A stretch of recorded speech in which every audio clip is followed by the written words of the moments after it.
gëm leen dina gën a baax ak góor gi dina neex li ñu naqari dañ la gisutoon bi la yàlla andee féexal nga réew mi xéwal la ngi nii naataange ngi nii ak góor gi njëriñu neen la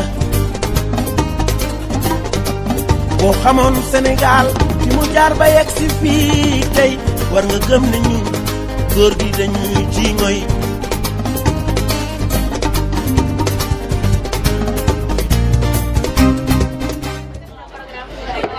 asalaamaaleykum mbooloo mi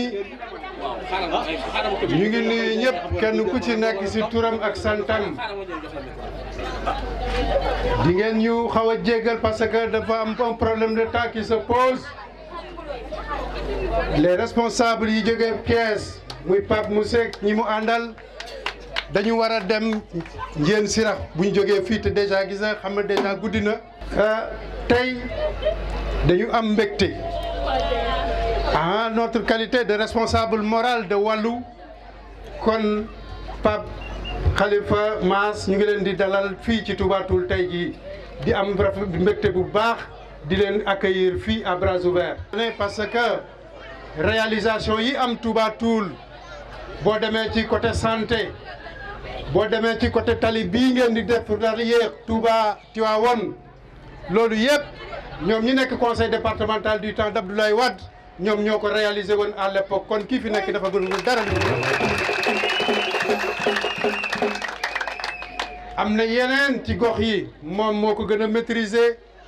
bu jëloon parole tey jii di leen ko énumérer sax xam naa ne du man du dem Ndiéyène Sirakh waaye lépp moom moo ko réalisé Macky ba mu fi ñëwee ba léegi amul lenn loo xamante ni war nañ ko joxañ ne lii moo ko fi def amul. ñu nag encore une fois Pape dinañu leen gërëm parce que yéen a ñu dalal ci biir PDS fekk fi ñoom Ablaye Diouf ak ñoom El Hadj et consort yaatal ñu waaye tey jii sans risque de nous tromper on peut se dire que la première force politique de Touba Toul c'est la coalition Wallu bi nga kon li ci des rek mooy au soir du 23 ñu matérialiser ko ci terrain bi avec les bulletins ñu jël mairie bi liggéey Touba Toul ba ñu xam ne soppeeku am na fii te di leen dalal ne xam ne fii seen kër la yéen kii fi nekkoon yéen a ko fa yóbbu tey jii mu trahir leen dem de l'autre côté waaye dina ànd ak ñooñee mu kenn dem seen yoon parce que Serigne Mountakha ci boppam bind na benn lettre xam leen ne ñii nga xamante ne ñoo fi indi lu bon képp ku leen dooleel nga diine dooleel nga l'islam parce que Sénégal xamul loolu ci aada xamul ko ci cosaan wax na ko si ne ku leen dooleel ci élection locale yii di ñëw ku leen dooleel ci élection locale yii di ñëw li nga xamante moo ko teree nelaw muy 3e mandat dina ko fi tudd te su boobaa Sénégal yàlla tere mën na fee tàkk wala musiba boo xamante ne nii kenn xamul fan lañ fayee daal ci Sénégal.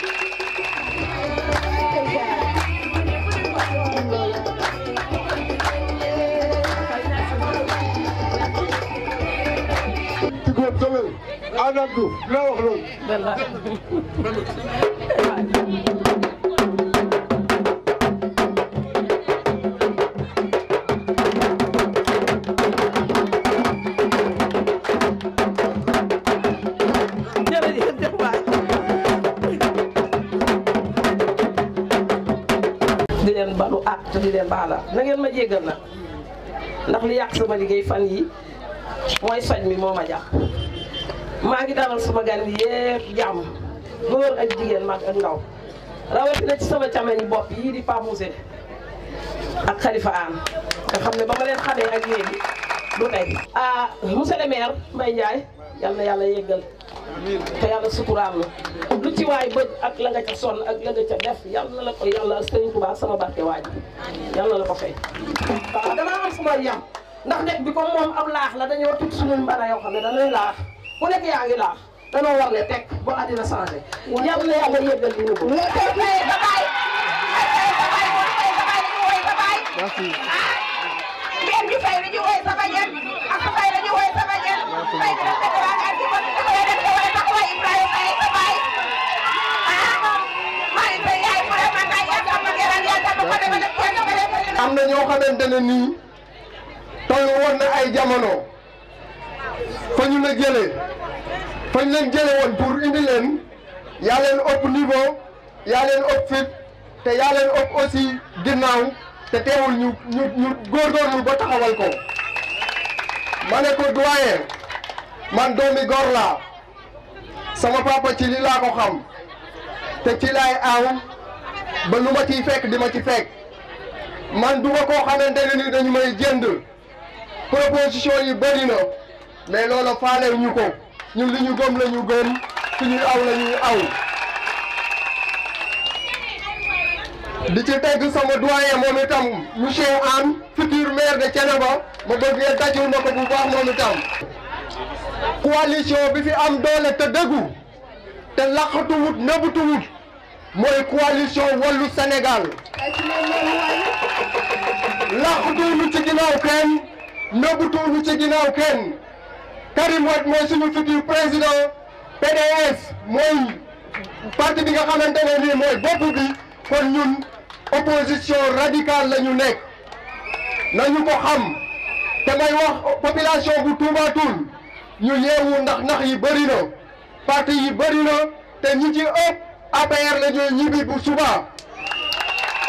kon ñu xamee bu baax bi moo nekk nii bu baax bi ngeen xamee ko bu baax mooy bu jaune bi am xobu dugub bi mooy yóbbu monsieur le maire Mbaye Ndiaye le soir du 23 ca mairie bu Touba Toul inchallah je vous remercie merci beaucoup. mbokki Touba Toul noo ngi leen di nuyu di leen ziyaara di dalal suñu gan ñu tedd ñi nga xamante ni ñoo ñëw tey seet si waa Touba Toul muy coalition Wallu Sénégal département Thiès. PDS nga xam ni mooy parti bu mag bi ak borom expérience bi ak xam-xam bu bari bi maître Abdoulaye Wade ak ñi mu àndal ñu ni ko kon inspecteur Mbaye Ndiaye mbir mi yawa fi Touba Toul kon li ñu bëgg mooy parti bi nga xamante ni mooy parti bu mag bi di PDS ñu porter sa candidature nga ñëw nekk militant PDS nekk responsable PDS ànd ak waa PDS redressé Touba Toul ñu koy rafetlu bu baax a baax a baax a baax. léegi nag li nga xamante ni tey ci lañu nekk muy à quelques jours des élections locales ñuy waajal jël bulletin yi tànn ñi nga xamante ni ñoo war a defar gox yi ak goxaat yi tànn ñi nga xamante ni ñoo war a jiite communes yi ñu koy wax maire yi tànn tamit ñi nga xamante ni ñoo war a jiite conseil départementaux yi te loolu doon lu am solo ndax ku nekk xam na ni danoo toll ci décentralisation dañoo toll ci gox yi ak goxaat yi état bi nga xamante ni moo nekk ca kaw muy président de la république bu mu mën di doon ak i ministre am dañuy war a jël pàcc bu am solo jébbal ko gox yi ak goxaat yi ñu yoral ko seen bopp. léegi nag loolu tax na ba kon bu ñuy tànn ki nga xamante ni moo war a doon président conseil départemental war a tànn maire d'une commune ñu seetaat bu baax a baax ñi nga xamante ni ñoom lañ koy dénk. ñi ñu war a dénk présidence conseil départemental wala mairie d'une commune dafa doon nit koo xam ne dafa war a am compétence am ay valeur yu mel ni ngor ak jom ak fit ñu jël ko jiital ko jox ko mairie yi loolu nag moo nekk ci suñu candidat bii di inspecteur Mbaye Ndiaye ndax wax naa leen ñetti at du ñetti weer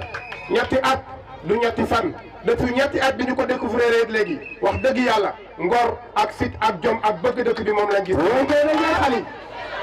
ma ne leen ñi nga xamante ni ñooy waa kër Seydi Hadji Malick di sunu ay mbokki jullit di sunu ay mbokku taalibe dañuy faral di wax mbay yaa ñu doy waaye ñun mbay yaa ñu doy na ngeen moytu tamit daanu ci piège yi nga xamante ni moom la leen Macky Sall ak waa këram gasal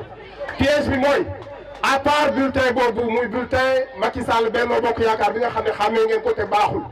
am na yeneen yoo xam ni dañoo nekk ay coalition yor ay tur yoo xam ni dañoo nekk ay bëy yu sangoo deru bukki wala bukki wala boog dañoo nekk ay bukki yu sangoo deru bëy bukki yu sangoo deru bëy loolu mooy lan di ngeen gis ñu ni woowee gox yu bees bu dee fii ci Touba Toul seen candidat député Fat Sène la ànd ak député Macky Sall ñu koy wax Ahmed Dieye sama camarade la ñoo jàngandoo en les locales 2014 ñun ñoo àndoon ñoo bokkoon coalition waaye ba mu jàddee koñ jëm ci Macky Sall laa di ko doon ma yóbbaale ndax man Macky Sall ba mu bokk laa la kon Ahmed Dieye moom ànd ak député Fatou Sène ñu ñëw ngir ndax askan wi ñu jox leen ay millions yu bëree bëri ñu ni dañ leen di këpputal ak ay leget xam ngeen ne kuy këpputal da ngay suy pepp dëpp ci leget samp bant takk ci buum bu picc yi duggee rek nga këpp nga xëcc mu daal di këpp ci seen kaw kon askan Touba Toul bu leen nangu ku leen këpputal ak ay 100 000 francs ak i 200 000 ndax yéen seen ngor ak seen dignité ak seen droit ci réew mi weesu na 100 000. waaw da ngeen xam ni juróomi at kenn du ko jëndee 100 000 francs nga xamante ni sama camarade boobu nga xam ni tudd naa ko te mu di candidat daa dem ba Ndiéneen dëkku monsieur le maire di ma fa provoqué nee na man ñoo àndoon 2014 copain moom laa waaye léegi dama koy sànni xeer su fekkee ni mooy nga wax ni diw ci Macky Sall la bokk da leen di nax bu leen ko votel kon Macky Sall baaxul bu fekkee ku ànd ak Macky Sall da ngay nëbbutu kon Macky Sall doy na ñun ki ñu àndal nëbbutu ñu laaxutu ñu mooy maître Ablaye Wade mooy inspecteur Mbaye Ndiaye kon maa ngi nii kuy nëbbutu di ko wax 2024 xam nga lu Macky Sall nar a def dafay delloo si li ñuy wax parrainage mais maintenant parrainage par les élus danaan képp ku bëgg a doon candidat foog nga am nangami élus yu la jàppale mbaa doo doon candidat foofu la Macky jëm moo tax ma leen koy leeral léegi moo tax na ngeen góorgóorlu bu baax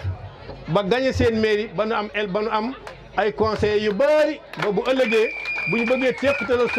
sunu candidat duñ ko mën a teqatal foofu fii képp ku fi nekk dib julit am nga sëriñ boo dee murit genn kilifa nga am muy sëñ Muntaxa boo dee Tiijaan benn kilifa nga am muy sëñ Babacar Si Mansour maa moom ñoo bokk tërandoo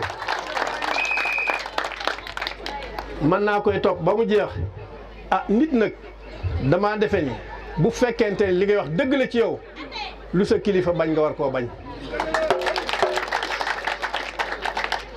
ngóor jigéen gi mboolem kuy kilifa diine bind nga signé ni député yi na ngeen wote loi ba ku ko fi def ñu jàppale tëj la lu mat lu néew fukki at képp ku wote liste boo xam ne bii bu ànd ak Macky Sall la ku ànd ak Macky Sall nag mooy lépp lu bokk Benno Bokk Yaakaar moo xam APR la moo xam AFP la moo xam bari gëmuñu ko woon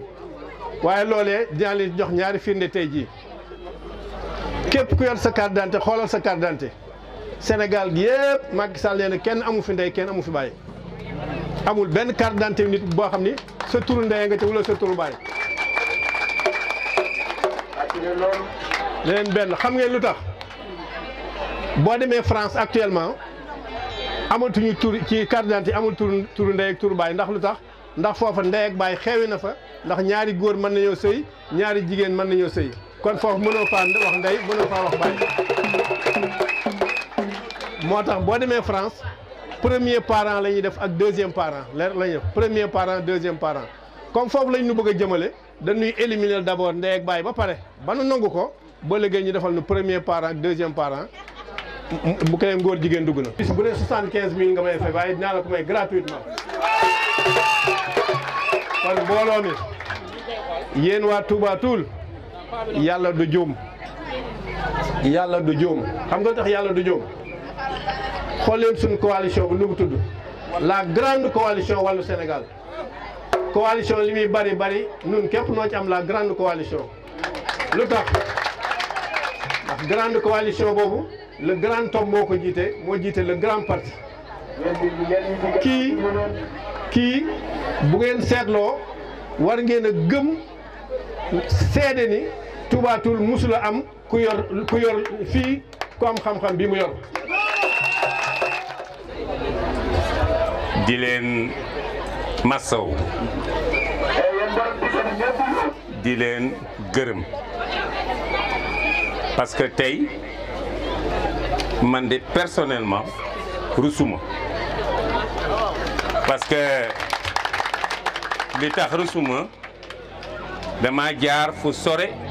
ci Touba Toul. En 1996 ñu jël Daouda Tine ni ko jàngalekat nga kaay yi ñu yóbbu la Touba Toul def la conseiller def la candidat maire ñun ñoo ko créé ñoo ko fabriqué keneen fabriqué wu. li Abdoulaye Wade naan Dieu a créé l'homme, j'ai créé Idrissa Seck, Dieu a créé l'homme, nous avons créé Daouda Tine. Ici ils sont droit de voir kii nag dama ni dañu ko won ñu natt ko ñu ñëw waxtaan ak xale yii biñ ci yaata jël benn responsabilité petit fayeso ba ñu jegee élection yi ñu jot ko téléphone natt ko ci waxin ñu xam ni intérêt boppam taxul muy wut lii ñu ni kii de daañu ko essayer ñu xuus ak moom ànd ak moom ñu enquête parce que ñun dofuñu kat ñun bala ñuy def dara dañuy enquête 96 villages yëpp xam nañu leen fu nekk am nañ fa nit ku ñu mën a naar bu ndaw am nañ ko fa dëkk bu nekk am nañ fa naar bu ndaw waxu monsieur le maire dama ni département commune Touba Toul man ci sama tur ci turu parti bi ci turu xalifa ci turu coordination départementale ñun décidé nañu que ni dañuy rocc Mbaye Ndiaye fa mu nekk jël PDS teg ko ci loxoom le candidat Mbaye Ndiaye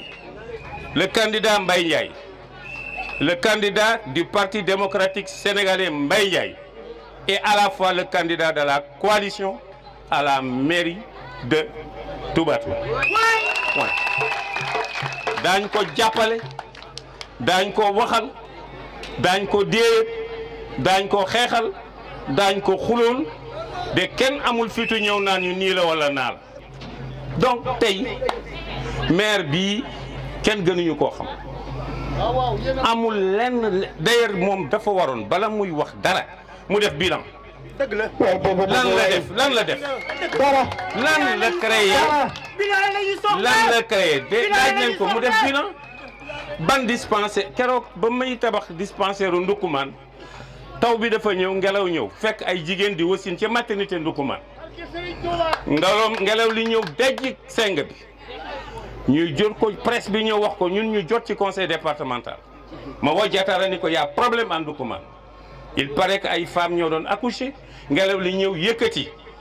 maamu Fall a ngi toog ñëpp a ngi toog ñu woo ko moom ci boppam mu ni ñu bon maa ngi dem seet nu ma ko réglé ñun ñu ñëw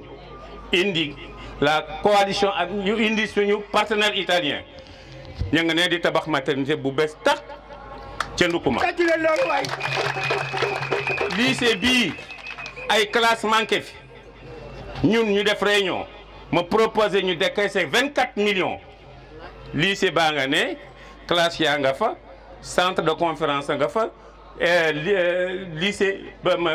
matériel bi ñoom ma nga fa te classe yaa nga fa ñaa fay jaar ñu dem njaxu ñu clôturer école ba tabax fa ay classe defu fa ñaari dërëm mairie bi defu fa ñaari dërëm conseil départemental moo ko def soo jëlee lycée bi kër yi wër lycée bi tout dañu am problème mu ndox. effectivement dañu am problème mu ndox am nañu benn projet de 224 millions bu ñu waroon a indi def ko fi te suñu paree conseil bi voté woon nañ ko ba noppi conseil bi su passé fu ñu jaar daañu reyante pour indi ko fi. 224 millions ndax Touba Toul dafa am problème mu ndox problème mu alimentation. Bretel bi nga xam ne moo war a jógee Touba de Kër Samba Kane déjà financement boobu presque génnoon na Bretel bi jógee Touba Toul jëm Kër Samba Kane kooku aussi préparé woon nañ ko pour mën ko rek et cetera et cetera loolu nag li koy mën a régler mooy ngeen voteel Mbaye Ndiaye.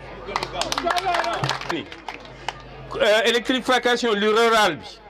ka électrification rurale Ablaye Wade moo génne woon projet xamul tax Khalifa waxu leen ko Khalifa mënoon na cee dugg mbirum courant bi dëkk yëpp pratiquement loolu waxoon nañ donc ñun en tout cas ngeen doole ji tax mbay ëllëg mën a liggéey loolu yéen a koy voté ngeen jox ko légitimité boobu. beneen bi mooy su ngeen voté lee Mbaye Ndiaye ba noppi ñun ñii ngeen voté ñun conseil départemental Khalifa wax na leen kan mooy Alassane Ndoye barki démb bi Alassane Ndoye joxe ordre camion di leen di ñaan góor gi doyal ñu yan soppi dolli ñu ni vive góor Mbaye gi doyal ñu soppi dolli ñu góor gi doyal ñu soppi dolli ñu góor gi doyal ñu soppi dolli ñu